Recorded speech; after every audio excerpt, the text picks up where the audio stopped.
तो कितने झटके दोगे डीसी? नहीं हमें बताओ तुमको दिक्कत क्या है। खैर अगर तुम लोग को नहीं पता, सॉरी पब्लिक तुम लोग से बात कर रहा हूँ, तुम लोग अगर नहीं पता कि क्या हो रहा है तो उससे पहले मैं बता देता हूँ कि मेरा नाम है अहान और हमारे यूट्यूब के बकदी दुनिया में आपको फिर से स्वागत है। अब शुरू करते हैं। तो देखो डीसी एक के बाद एक बम फोड़े जा रहा है। किस बात का बता रहे? तो अब इन्होंने ब्लैक एडम 2 भी कैंसिल कर दिया है क्योंकि इनके पास कुछ बचा नहीं है, न पैसा न इज्जत। सिर्फ एक चीज बचा है, वो कैरेक्टर्स का राइट्स। देखो बीच से बकवास नहीं करते, शुरू से शुरुआत करते कि कहाँ से गड़बड़ और कहाँ से शुरुआत हुई इनकी, मतलब गड़बड़ी की शुरुआत हुई इनकी। देखो डीसीयू की स्थापना हुई थी अपने मैन ऑफ स्टील सुपरमैन के साथ 2013 में, जो कि 200 से 250 मिलियन डॉलर के बजट में बनी थी और इसने कमाया था 650 मिलियन डॉलर से भी ज्यादा। और इतना कलेक्शन देखने के बाद प्रोड्यूसर खुश, डायरेक्टर खुश, स्टूडियो खुश। और फिर इसके बाद इनको लगा कि चलो एक सिनेमैटिक यूनिवर्स बनाते हैं और इन्होंने सेकंड ही मूवी ले आया Batman v Superman Dawn of Justice. और मूवी के आने से पहले पब्लिक में तो खूब हाइप बनी कि बैटमैन वर्सेस सुपरमैन देखने को मिलेगा, जो कि मिला भी। और मूवी ने हाइप की वजह से पैसा भी अच्छा खासा कमाया। लेकिन दिक्कत ये हो गया कि पब्लिक को पसंद नहीं आया क्योंकि कुछ जगहों पे मूवी के कुछ सीन समझ ही में नहीं आ रहे थे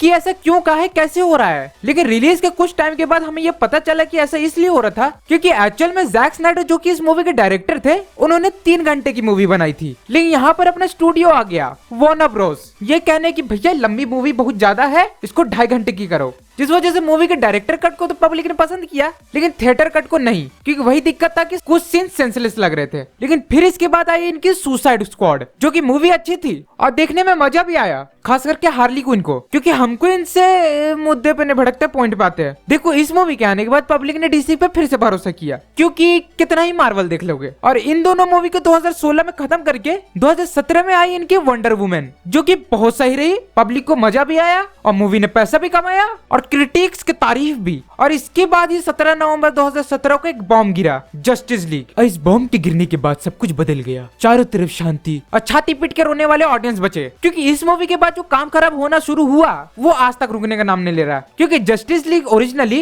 जैक स्नाइडर डायरेक्ट करने वाले थे, लेकिन इनके कुछ पर्सनल इश्यू की वजह से ये मूवी कंप्लीट नहीं कर पाए। तो वार्नर ब्रदर्स ने बुला लिया जॉश विडन को। अब पूछो कि ये कौन है, तो भैया इन्होंने अवेंजर्स और अवेंजर्स एज ऑफ अल्ट्रॉन बनाया है, मतलब डायरेक्ट किया है। देखो वार्नर ब्रदर्स ने इनको बुलाने के बाद बोला कि भैया देखो ये मूवी आधी बनी पड़ी है, बाकी का तुमको बनाना है। तो अपने विडन साहब बोले कि भैया ठीक है बना देंगे, लेकिन हम अपने स्टाइल में। फिर स्टूडियो ने इनको एक बात बोला कि देखो तुम मार्वल से तो आए हो, तो इसको थोड़ा मार्वल टाइप करो। अब मार्वल की मूवी कैसी होती, कलरफुल और थोड़ी फनी। और अब तक हम लोग डीसी की मूवी कैसे देख रहे थे, डार्क टोन में। और जैक स्नाइडर भी अपनी मूवी जब आधी बना के गए थे, आधी क्या पूरी बनाए थे, तो उसको भी पूरी डार्क टोन में बनाए थे। और फिर होना क्या था, एक डार्क मूवी को कॉमेडी मूवी बनाना चालू हुआ और कॉमेडी मूवी बनाने के चक्कर में मूवी कॉमेडी बन गई, क्योंकि फिर रीशूट हुए और रीशूट के चक्कर में वो चीजें हुई जो नहीं होनी चाहिए थी, जैसे दाढ़ी वाला सुपरमैन देखने को मिला और अपना फ्लैश ठरकी हो गया। लेकिन जब ये मूवी खिचड़ी बन के उभरी थिएटर में तो पब्लिक को जरा भी पसंद नहीं आई, क्योंकि मूवी का पूरा टोन अलग था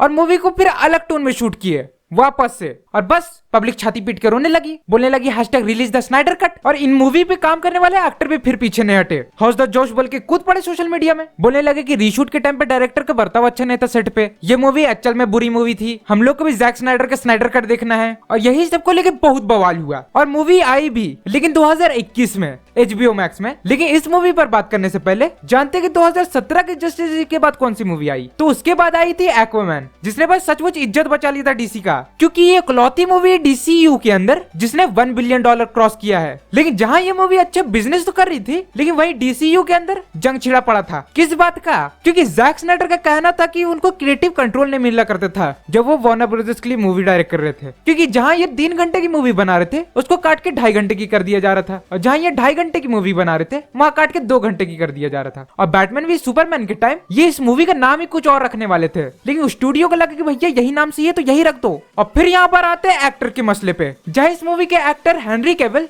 जो कि सुपरमैन का कैरेक्टर प्ले करते थे उनको निकाल दिया जाता है, और बेन एफ्लेक जो कि DCU के अंदर बैटमैन का कैरेक्टर प्ले कर रहे थे, वो अपने एक इंटरव्यू में बोलते हैं कि उन्होंने बैटमैन का कैरेक्टर भी इसलिए प्ले किया क्योंकि उनका बेटा चाहता था कि उनके पापा बैटमैन बने। और बस इस बात से पब्लिक और स्टूडियो दोनों भड़क गया कि जब पूरा मन नहीं था तो इतना बड़ा कैरेक्टर लिए क्यों प्ले करने के लिए, क्योंकि यूनिवर्स का लफड़ा यही है कि वो एक मूवी तक नहीं होता, एक कैरेक्टर वाला एक्टर कम से कम आधे दर्जन मूवी में दिखता है। और जहाँ ये सब चल रहा था उसके बाद पता चलता है कि रे फिशर को भी निकाल दिया गया है जो कि साइबोर्ग बनते थे। और इसके बाद सिर्फ एक ही एक्टर का दिक्कत बच गया, तो वो है मेरी वंडर वुमन का गैल गैडोट, जिनका दिक्कत वार्नर ब्रदर्स ने कब का सॉल्व कर दिया था। इनका बस यही दिक्कत था कि जॉश विडन नहीं चाहिए क्योंकि हरामी आदमी है, तो वार्नर ब्रदर्स भी लाइक ओके और ये सब जब चल ही रहा था तो अपना डीसीयू रिलीज करता अपना शज़ाम मूवी, जो कि बिल्कुल डीसीयू की यूनिवर्स से हटके पूरी बन जाती बच्चों की मूवी, जो कि पब्लिक को उतना ज्यादा कुछ अच्छा नहीं लगता, लेकिन मेरे को अच्छा क्यों लगा था भाई, मैं आज भी देखता हूँ कभी कभी। खैर इसके बाद आती है बर्ड्स ऑफ प्रे, जिसको मत ही गिनो क्योंकि इसमें हार्ली क्विन को देखने के अलावा कुछ भी नहीं है सही में, क्योंकि मुझे इसके अंदर का कुछ भी याद नहीं। और जहाँ वार्नर ब्रदर्स का ये सब चल रहा था, पब्लिक स्नाइडर कट को लाने की कोशिश कर रही थी, जिसके लिए उन्होंने फंड की रेस करना शुरू किया यूएस में, इंडिया में नहीं। और फैंस ने जब अच्छा खासा फंड रेस कर लिया तो उसे वो स्टूडियो संभालने के लिए दे दिया गया कि भैया अब लाओ मूवी। लेकिन उस time justice league Snyder cut तो नहीं आया, लेकिन तब आया वंडर वुमन 1984, जो कि लॉकडाउन के टाइम था, तो जैसे आया वैसा गया। और सच बोलो तो मूवी भी उतनी खास नहीं थी, क्योंकि अगर तुम पूछोगे कि मूवी के अंदर क्या खास था तो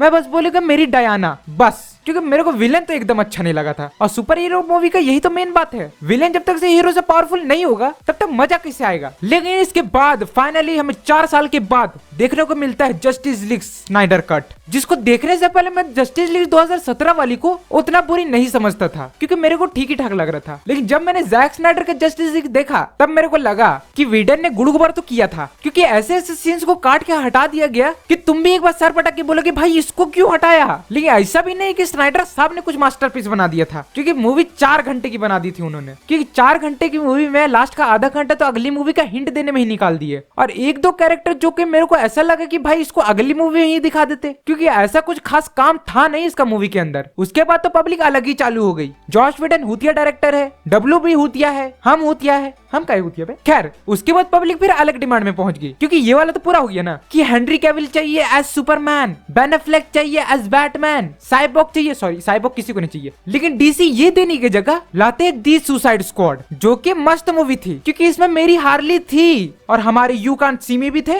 और हेमडाल भी। और फिर उसके बाद आई इस साल की इनकी आखिरी मूवी दी ब्लैक एडम, अपने रॉक की। तुम लोग को दिखेगा नहीं लेकिन मैं आईब्रो उठाने की कोशिश कर रहा हूँ। खैर देखो इस मूवी का हाइप बहुत ज्यादा बना, क्योंकि इसमें रॉक थे और ऊपर से ये मूवी डीसीयू के शुरू होने से पहले से बन रही थी, यहाँ तक कि एमसीयू के शुरू होने से पहले से बन रही थी। और अपने ड्वेन द रॉक जॉनसन ने इसके लिए एक्सट्रीम वाली ट्रेनिंग करके इसके लिए एक्सट्रीम वाली बॉडी बनाई थी। नहीं हालांकि उतना काम नहीं आया, क्योंकि मूवी को हाइप तो मिला सुपरमैन वर्सेस ब्लैक एडम के चक्कर में, क्योंकि हेनरी कैविल और रॉक भैया अपने शुरू से बकैती कर रहे थे सोशल मीडिया पे। और मूवी अच्छी भी बनी एटलीस्ट मेरे हिसाब से, लेकिन चली क्यों नहीं ये समझ में नहीं आया, क्योंकि मूवी ने वो दिया जो पब्लिक चाह रही थी, सुपरमैन को रिटर्न किया। लेकिन दिक्कत ये कि जितना जल्दी इसको लाया गया उतना जल्दी निकाल भी दिया गया, क्योंकि अपने जेम्स गन जो कि अब डीसीयू के केविन फाइगी है, उनके हिसाब से लगता है कि ना ना ना ना ना ना ना और बवाल नहीं चाहिए, इसलिए रिबूट मारो। और इस चक्कर में इन्होंने ब्लैक एडम 2 को भी कैंसिल कर दिया। और एक्वामैन 2 के साथ तो लफड़ा चल ही रहा था, क्योंकि इस मूवी के एक्ट्रेस जो कि इसके अंदर मीरा का कैरेक्टर प्ले करती है वो है एम्बर हर्ड, और इनका कुछ लीगल इशू चल रहा था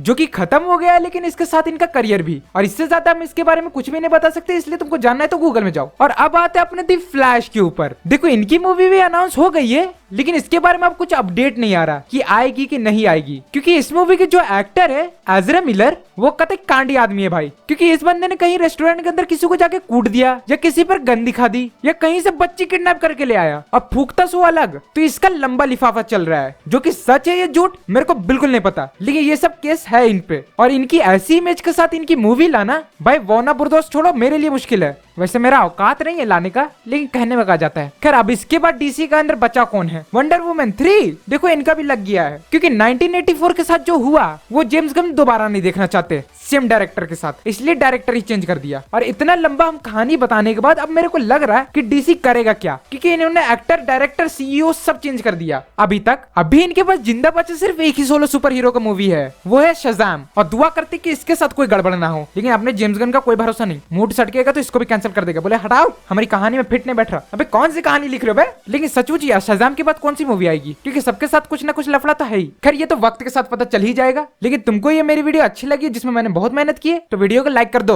और चैनल को सब्सक्राइब करके बेल आइकन दबा देना, कमेंट शेयर करके चले जाना। बाय।